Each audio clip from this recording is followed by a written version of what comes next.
has been days of investigations into the murder most foul of businesswoman Mary Wambui, a murder which at the heart of it is her husband and his mistress, and now a taxi driver. But from evidence so far gathered, as it would appear, the state is set to charge Judy Wangui with the murder of Mary Wambui Kamangara at the Kiambu law courts, after preliminary evidence suggested that Kori Karue was not at the scene of crime. Now the court in Kiambu is set to hear how a taxi driver was threatened with implication into the murder if he was not going to dump the body.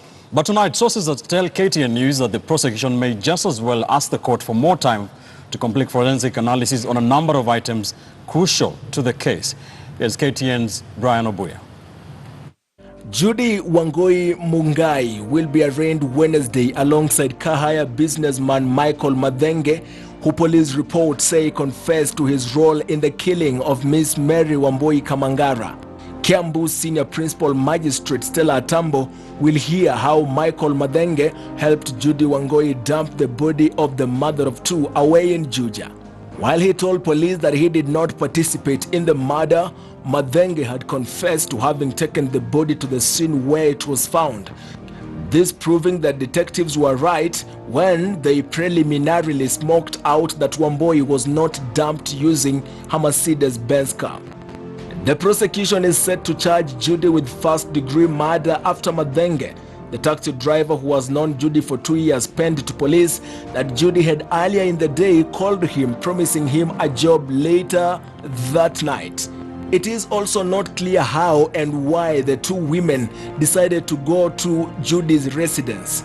These two scenarios are currently being treated as an aspect of premeditation. Had Wangui planned how, where and when to kill Mary Wambui? Police are even questioning the sincerity of claims that her car had broken down on the fateful night, and if convicted, the duo faced the death penalty. Mobile phone data and witness alibis all agree that Kori was not at the Fowi's apartment when his wife was being killed.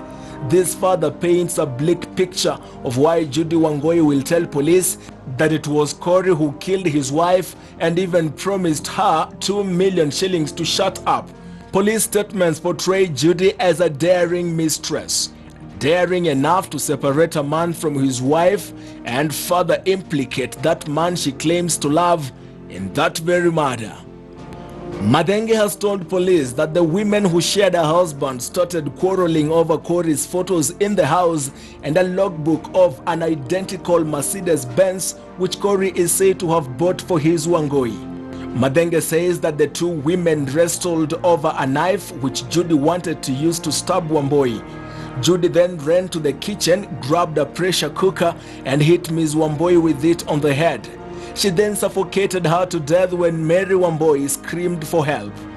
That narrative corroborates the findings of a post-mortem report which showed that Wambui was hit with a blunt object 9 times and suffered internal bleeding to the brain.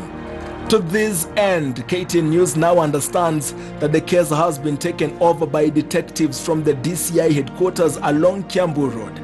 Sources tell KTN News that investigators could be appearing in court not to charge the trio, but to seek up to about 12 more days to conclude forensic analysis of the 3 suspects' phones, cars, clothing and the knife mentioned in the murder. What has given detectives a hard time is the fact that Judy Wangui has not given police any useful information, even as sources contradict on whether she had a house help or not. Brian Obuya,